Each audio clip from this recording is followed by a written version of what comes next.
To start things off, I'm a female, and this was a few years ago. It was pretty late, past 2 a.m. I was living with this guy who was pretty abusive, and he had gotten really jealous at this party we were at earlier that night. Not even an hour after we had gotten home, he tossed me out onto our front porch and locked the door behind me. I was knocking and pleading for him to please let me back inside. I was still wearing what I had worn to the party, and it was freezing out. I wasn't sure what to do. He had my phone, purse, and wallet in the house with him, so I just sat on the porch crying. When he turned off the lights both inside and outside of the house, I knew he wasn't going to let me back in. I felt so helpless and cold. I thought about knocking on a neighbor's door, though he didn't have many, but I had anxiety about waking any of them up and causing trouble for my boyfriend.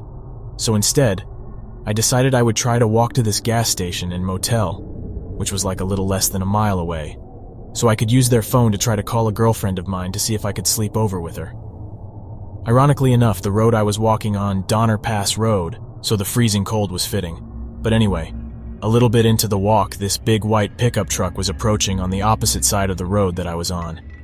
I tried not to make eye contact for obvious reasons, but then I heard the truck stopping and beginning to make a U-turn, and my heart just started pounding. I just about froze up, but forced myself to speed walk at the very least. The truck pulled up to me, and this guy rolled down his window and asked what I was doing out this late. I told him how I was going to meet my friend at the gas station and that she was expecting me. He sort of smiled and offered me a ride. I said no thank you, citing that I shouldn't hitchhike. He told me, "Well, good, I don't pick up hitchhikers anymore. You don't look like a hitchhiker, though. You just look like you need some help." He just kept driving next to me and told me I shouldn't think he was a creep, and he pulled out what looked like a police badge and told me he had just gotten off duty, which is why he was in civilian clothes and out so late. He said he wouldn't mind driving next to me just to make sure I'd get to where I was heading safely. I was naive and a bit too trusting of his kindness and credentials, and when he offered me a ride again, I said that it would be nice since the gas station wasn't that far away anyway. He popped the door open for me and I hopped in. The radio was low. It was a little messy. The ashtray was full of cigarettes, and there were a lot of newspapers on the passenger floor. As I was moving my feet, some of the papers shifted, showing a pair of handcuffs, some coffee cups, empty water bottles, rags, a highlight-colored bandana, and some other things. He apologized, saying that it was the truck he took hunting, but it was super warm, so I was happy and didn't mind at all. He told me his name was John. He asked why I was scantily dressed without a jacket, and I started to tell him about the party and the fight I had been in with my boyfriend. He was super charming and attentive. He even laughed that he could go back and arrest him. I asked about him, and he told me about his family. He was a young dad. He had a wife, a daughter, a son, and a dog. And I told him it was like he had the perfect little family, and he laughed and said he certainly did. Then, it had sort of clicked for me to ask him I could use his phone, but he said no, because he had to save his battery. We were approaching the gas station and he drove right past it. I politely said, "Oh, I think that's the one." But he didn't answer me. I felt sick to my stomach. My heart started pounding. I started getting choked up. My eyes started tearing up as I was looking out the windows and watching the lights behind us getting further and further away. It was hard for me to even speak, but somehow I spoke up, asking if he could please turn around, and he ignored me. Whenever I would look at him, he just looked empty-eyed and emotionless, totally dead and glazed. I looked back out the window and down at the road to see if maybe we were going slow enough that I could make a leap out of the car without seriously injuring myself. I remember always hearing, "Never go to the second location," but I thought about the possibility of jumping out and breaking an ankle, and how it would be a lot harder to get away with one foot as opposed to two, debating with myself that there was snow on the ground. But then again, snow is hard to get along in, especially when you're not fully clothed. I feel so dumb now too, because I wasn't even tied up or anything. I was just so scared though. Like there was nothing but trees, an empty road, and us. I was crying pretty badly at this point and asked if I could please borrow his phone again. I don't know why I even asked. And he told me to stop talking. Then he started talking underneath his breath, saying, "Girls shouldn't be out so late. You shouldn't have been alone this late. Look what you're doing to me. Dressed like a slut," and other derogatory things. As he kept saying these terrible things, too many to mention, I wasn't even responding. I was just crying and trying to think past the fear I was feeling. I remembered the pair of handcuffs I saw under the papers beneath my feet, so I used that little, I don't know how to describe it, like scoopy motion. I managed to use my feet to scoop the handcuffs up and use my heels and toes to push them under the bottom of my seat as far as I could. I was thinking of different things I could do to try to help myself, like if we were close enough to some upcoming lights or structures, if I ever made it to them, I could just grab the wheel and cause us to crash into them. Or maybe how if I got lucky enough for a cop to pass us, I could grab the wheel and swerve so he would appear to be a drunk driver and we'd get pulled over. I guiltily thought about the possibility if this man is just having a weird night, and how if I did anything it would hurt him.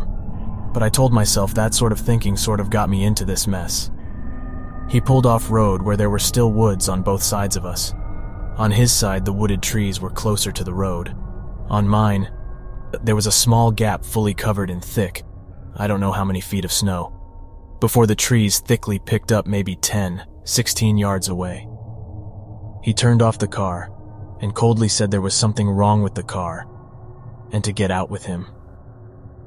As he grabbed the keys and was stepping out of the car, I grabbed onto the center console and cried and pleaded not to make me get out with him because it was too cold. He turned around to face me, his door still open, and shouted at me to get out of the car because we had to go check out the tailgate. I dug my fingernails deeper into the console, thinking my cries of no and head shaking would cause him to come around to my side of the car and drag me out himself. I was crying and said, "Please, John, I'm so cold and scared." I was thinking of everything I ever heard. Humanize yourself. Use first names. He stared at me in this like way I can't even describe it to this day. I don't even know how to start. He got back in the car and I slinked towards my window, scared he would drag me over the console. He turned off the headlights and everything just looked dark blue. He stared at the steering wheel for what felt like years before lighting a cigarette and looking out his window and back at me, and then back out his window. He heard me shuffle my feet on the newspapers. I was just adjusting my legs. But while still staring out his window, told me if I thought about running, he had a quick way to get me where he wanted me.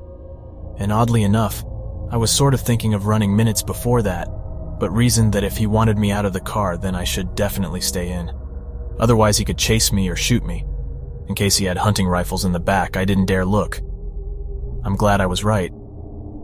I think at that point I sort of hit some sort of bottom of my reserve, and instead of panic, there was numbness and exhaustion. There was still an occasional hot tear or two, but I just remember being numb. It was dead quiet, but I finally just barely audibly told him that my friend was still waiting for me, and asked about his wife and children, and he flatly said he didn't have a wife or children, and that his house was empty. I asked him what he was thinking about, and he said, "I'm thinking of what to do with you." He didn't say it angrily. He just said it flatly and coldly, which sort of scared me more.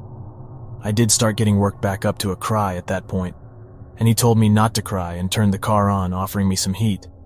I just cried and said I wanted to go home. Eventually he started driving, and kept driving until we were approaching a gas station. I was gauging the right time to reach for the wheel, but before I could, he started slowing down. While pulling up, he told me not to tell anyone or he would find me. Then he told me all he was doing was teaching me a lesson not to hitchhike with strangers. He was almost coming to a complete stop when he told me to get out before he changes his mind. Before he could even get another look at me to assess my understanding, I was already down out of the truck and sprinting towards the gas station. The panic was overwhelming me, but then I stopped and remembered to try to see his license plate. I turned around but only caught the blur of the last 3 numbers as he was driving off. I ran inside and asked the clerk behind the counter to please call the police. I waited until the officer got there, and I'll be honest, I was a little scared it would be John. My fears melted away when the new-faced police officer got there. I gave him the description of John, his appearance, the vehicle color and type, the parts of the license plate number I had caught.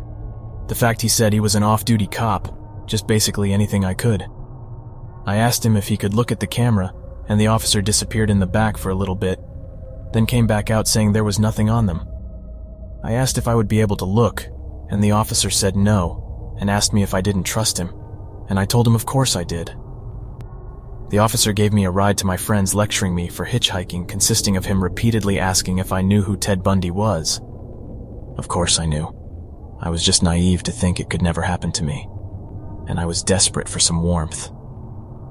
I never heard anything back about the report that was made, so I would try to follow up, and each time I did, they never got back to me aside from this one time I was told my case number didn't exist, but that didn't stop me from trying to follow up.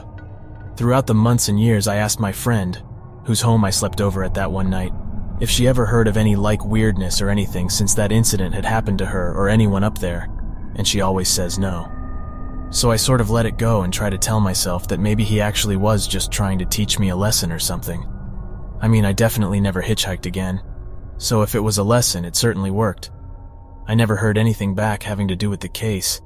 I never heard of any other odd experiences up there. Maybe it was just one man trying to teach me something. But honestly, sometimes I think I tell myself all of that to help me sleep better at night. It all felt really real. Even if it wasn't real, I'm really glad I didn't get out of the car in the woods that night.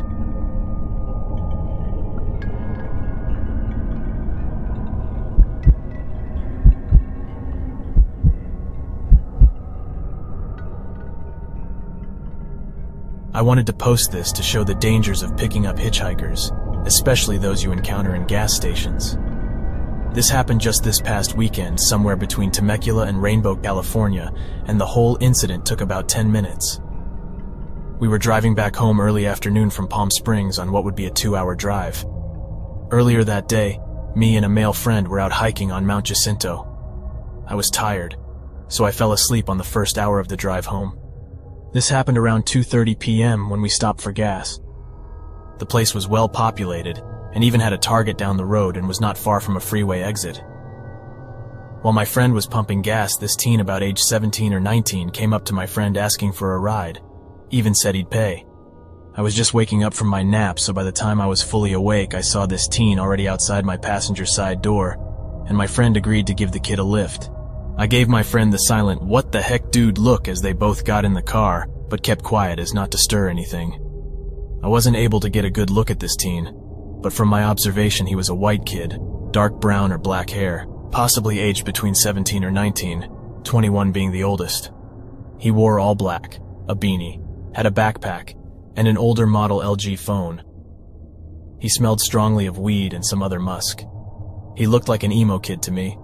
The moment creepy kid got into the car, he went all crazy and weird, tried to sell us weed, was eyeing the Beats headphones my friend was wearing, attempting a trade for weed, tried to convince my friend to do an adult film, said there was good money in it, kept telling my friend he can do a casting call for the film, and that they should shoot some videos, and even gave bogus websites on where to pick up girls.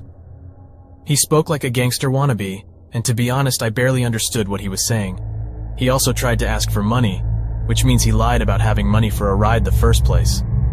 He mumbled to himself a lot, laughing at nothing, to which I just assumed he was really high off his rockers. Creepy teen also told my friend the car was trash since all of our camping gear was in the back seat.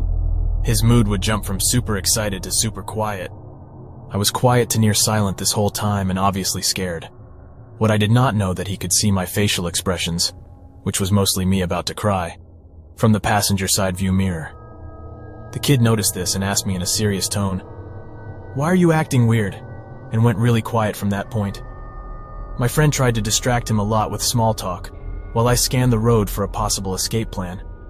Every time we asked the kid where he should be dropped off, as we originally agreed to drop him a few streets down, the creepy teen's tone changed and says, "Keep driving," then would switch back into pimp-happy mode. I finally, and quietly, signaled my friend to drive onto a crowded exit where there was a diner and gas station.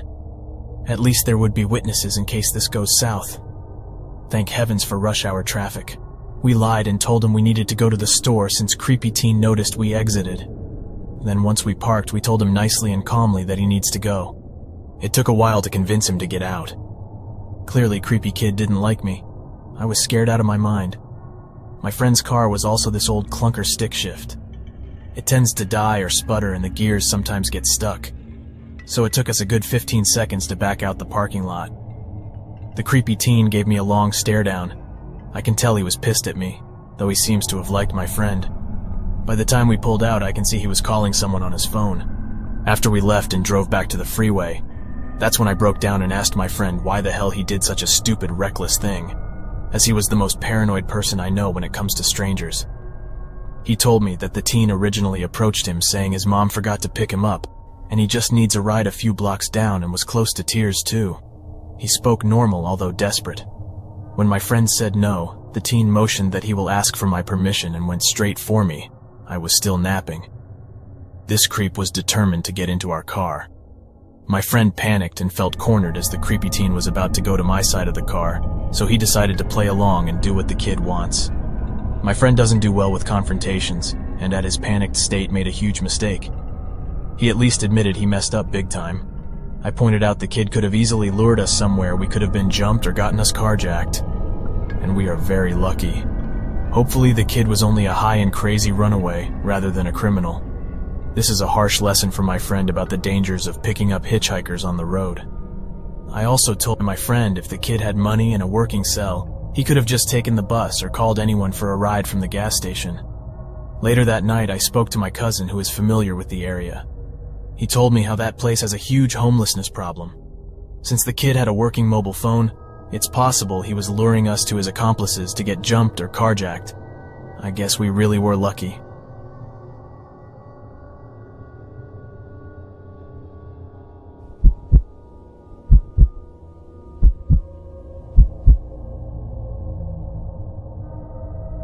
I picked up a homeless hitchhiker, let him and his dog ride with me for over 700 miles, bought him food, and he threatened to kill me when I questioned his well-being. So I guess I found out why people don't pick up hitchhikers. As I was driving from Texas to California, around an hour after I started my drive, I saw this guy with his dog on Route 66 in the middle of nowhere, at least 3 miles away from even the nearest gas station. It's cold, and I wasn't in a rush, so I decided to ask him if he wanted a ride. Turns out he was trying to go to a city in Arizona that was only 20 miles off my route, so I offered to let them join the trip. He was chill, seemed normal, and looked like he cared for his dog. His original story was that he started walking in Mississippi after some BS reason. He lost his job, and everything went down the drain, so he hitchhiked to Texas where he got stuck for 3 months, and was trying to get to his mom so she could help him out. I bought him food after asking if he ate, which he said he hadn't. Okay, them good deed endorphins are hitting just right, and I feel like I'm doing a good thing. After around 200 miles, he tells me he just called his mom while I was refilling my gas, and apparently she went to Los Angeles for vacation, so he would just ride with me until I got to California. Okay, kinda weird and sporadic, but I didn't pay it too much mind. We chatted and again seemed pretty normal until we got to Arizona. He starts bringing up Trump and how the election was stolen by pedophiles during this timeline. Okay, red flag, but I just ask him to drop it, as I don't like to talk about politics. He then asked if I could just drop him off with his, quote, 2 girlfriends at his house, which he got after his mom passed, and he inherited in a town in Arizona. He said he called beforehand, and they are expecting him after 3 months away. Also, he mentions almost like nothing during an earlier conversation that he has mild schizophrenia. I started putting it all together. Oh shit. I don't think he even has a coherent goal of what he's doing. So when we get to Arizona finally, and we're on the last 10 miles to his now 1 girlfriend which he claims he loves, I start to wonder, am I about to drop a mentally ill man off 2 states away in the middle of nowhere, where it's about to get freezing temps tonight? Oh, and plot twist, he apparently didn't even have a phone. As we got to his girlfriend's house, I told him, "Hey, want me to wait here just in case she isn't home?" Thinking I could at least talk him to letting me drop him off at a nearby homeless shelter or something. And exactly what I thought would happen, happened. He comes back out and says, "I guess I got the wrong info and she doesn't live there. My other family members live there though. Yeah, let's just go to California to see my mom." As he sat down in the car which I've been driving with him in for over 9 hours. I told him that maybe he isn't in the best mental state at the moment, and his mental illness could be playing tricks with him. He flipped his shit out of nowhere and said if I bring up his schizophrenia again he would kill me. He wasn't threatening at all, so I simply said, "Bro, I don't feel comfortable driving you to California, but don't want to leave you and your dog in the about to be freezing cold. Do you at least want me to drop you off at a homeless shelter?" "Forget it. I'll just walk to California myself," he said, in the mountain town of Arizona, where it's about to be freezing cold and he has no money, food, or water, with at least 10 miles down a pretty uninhabited road. And I'm pretty sure he didn't have family that lived in the house that he went to. And he just left with his dog. I sat there dumbfounded, and then left as there was nothing more I could have done at this point. I don't know where you are, dude, but I hope you're safe and get fucking help for you and your dog's sake.